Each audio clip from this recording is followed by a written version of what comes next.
সংগ্রামী ছাত্রনেতা থেকে জননেতা জেলা বিএনপি বিপ্লবী সাধারণ সম্পাদক অ্যাডভোকেট ফরহাদ ইকবাল সহ আপনাদের মাঝে উপস্থিত আছেন। আপনাদের এই এলাকার কৃতি সন্তান বারবার হুগরা ইউনিয়ন থেকে নির্বাচিত বিপুল ভোটে চেয়ারম্যান হয়েছিলেন আমার অত্যন্ত শ্রদ্ধাভাজন বড় ভাই থানা বিএনপির বিপ্লবী সভাপতি জেলা বাজগর আলী সহ আমাদের মাঝে উপস্থিত আছেন। এই এলাকার উন্নয়নের উপকার আমার অত্যন্ত পরিচিত কাছের একজন লোক চেয়ারম্যান জনাব তুহিন সহ আমাদের মাঝে উপস্থিত আছেন। এই হুগরা বীর জনতা সবাইকে টাঙ্গাইল শহর বিএনপির পক্ষ থেকে দু চারটি কথা অবস্থান করতে চাচ্ছি ভাই আমার। এই হুগরা ইউনিয়নে এক সময় বিএনপির ঘাঁটি ছিল, এখনো আছে, কিন্তু একটি দানবের জন্ম হয়েছিল এই হুগরা ইউনিয়নে। আমি আশা রাখি এবং আপনাদের প্রতি বিশ্বাস রাখতে চাই আবার যেমন এই উগ্রায়ণ থেকে যেন বিএনপির দুর্গ গড়ে উঠবে এবং বিএনপিকে শক্তিশালী করবেন এবং আজকের এই অনুষ্ঠান সুন্দর এবং সার্থক হোক এই কামনা করে শেষ করছে। খোদা হাফেজ। বাংলাদেশ জিন্দাবাদ। হাত তারা জোরে হবে। এ পর্যায়ে বক্তব্য রাখবেন বিসমিল্লাহির রহমানির রহিম। এসি আকরাম ফাউন্ডেশন কর্তৃক আয়োজিত আজকের এই সাংস্কৃতিক সন্ধ্যা অনুষ্ঠানের সম্মানিত সভাপতি, হুগরা ইউনিয়নের বারবার নির্বাচিত চেয়ারম্যান, হুগরা ইউনিয়নের বিএনপির সভাপতি জনাব মুর্শিদ আলম দুলাল, আমাদের মাঝে প্রধান অতিথি হিসেবে উপস্থিত আছেন টাঙ্গাইলের মাটি মানুষের নেতা, বিগত জেলা বিএনপি নির্বাচনে বিপুল ভোটে নির্বাচিত সভাপতি জননেতা হাসানুজ্জামিল শাহীন, আমাদের মাঝে উপস্থিত আছেন টাঙ্গাইলের এক কৃতি সন্তান টাঙ্গাইল জেলা বিএনপির সংগ্রামী সাধারণ সম্পাদক জননেতা অ্যাডভোকেট ফরহাদ ইকবাল, আমাদের মাঝে উপস্থিত আছেন এইমাত্র যিনি বক্তব্য দিয়ে গেলেন টাঙ্গাইল থেকে বারবার নির্বাচিত কাউন্সিলর জননেতা মেহেদী হাসান আলিম সহ অসংখ্য নেতৃবৃন্দ। আর আমার সামনে আছেন আমার হুগরা ইউনিয়নের প্রিয় ভাইরা,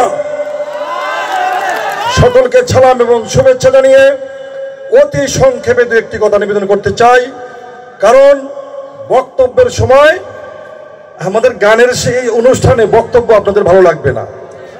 আমি শুধু বলতে চাই অনেক দিন পর, ধরতে গেলে 17 বছর পর এইভাবে এত বড় একটা অনুষ্ঠানে আমরা আজকে কথা বলতে পারছি। কারণ আপনারা জানেন জালিম সরকার, শেখ হাসিনার সরকার, আওয়ামী লীগের সরকার, ওই দানব সরকার দেশ থেকে বিতাড়িত হয়েছে, দেশ থেকে পালিয়ে গিয়েছে বলেই আজকে আমরা এত সুন্দর করে একটা মাঠের মধ্যে এত বড় একটা অনুষ্ঠান করতে পারছি। আপনারা দেখেছেন দীর্ঘ 17 বছর পুলিশের যে অত্যাচার, অন্যায় অত্যাচার করে আমাদের নেতাকর্মীদের ঘরে থাকতে দেয় নাই, আমাদেরকে কারাগারে থাকতে হয়েছে, আমাদেরকে পালিয়ে থাকতে হয়েছে। আজকে দানব সরকারের পতনের পর আমরা তো খোলা মাঠে সুন্দর করে একটা অনুষ্ঠান করছি। এই জন্য মহান আল্লাহ তাআলার কাছে আমরা ধন্যবাদ জানাচ্ছি, আল্লাহ তাআলার কাছে আমরা অনেক অনেক কৃতজ্ঞতা প্রকাশ করছি। আমরা বলতে চাই আমাদের হুগরা ইউনিয়নে অনেক আওয়ামী লীগের লোক অনেক কুটুর কাটুর করেছে। আপনারা যেটা দেখেছেন বিগত চেয়ারম্যান অত্যাচার, আপনারা দেখেছেন চেয়ারম্যান নির্বাচনে এমপির সাথে আমার চ্যালেঞ্জ হয়েছিল। এমপি আমাকে পৌর উদ্যানে বলেছিল, আজকার তুমি হুগরা ইউনিয়নে যাও না, আমরা যে কোনো বিনিময় হোক তোমাকে চেয়ারম্যান বানাবো। আমার চ্যালেঞ্জ রইল। আমি বললাম আপনাদের কাছে আমি চ্যালেঞ্জ ছুড়ে দিলাম, এইবার আমাদের মৃত্যু হবে কিন্তু আমরা তুহিনকে চেয়ারম্যান বানাবো। আমরা কিন্তু তুহিনকে চেয়ারম্যান বানাতে আমরা সমর্থন হয়েছিলাম। আজকে সেই তুহিন আপনাদের দেখেন রাস্তাঘাট, মাঠে ঘাটে সন্ত্রাস মুক্ত এলাকায়, নেশা মুক্ত এই ইউনিয়ন করতে সচেষ্ট ভূমিকা তিনি রেখেছেন। আমরা বক্তব্য দীর্ঘায়িত করব না, আমরা শুধু বলতে চাই দীর্ঘদিন আপনাদের সেবা করেছি, ইউনিয়নের চেয়ারম্যানই করেছি, দুইবার উপজেলা নির্বাচন করেছি।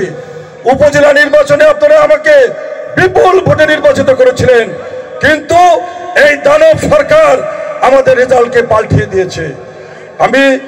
আমি বলতে চাই, যতদিন জীবিত আছি আপনাদের এই ভালোবাসায় সিক্ত হয়ে থাকতে চাই, আপনাদের পাশে থাকতে চাই, মৃত্যুর আগ পর্যন্ত যেন আপনাদের সেবা করতে পারি, এই আশাবাদ ব্যক্ত করে আমি আমার বক্তব্য শেষ করছি। খুদা হাফেজ। বাংলাদেশ জিন্দাবাদ। আগামী দিনের রাষ্ট্রনায়ক তারেক রহমান জিন্দাবাদ। খালেদা জিন্দাবাদ। শহীদ রাষ্ট্রপতি জিয়াউর রহমান অমর হোক। ধন্যবাদ সবাইকে।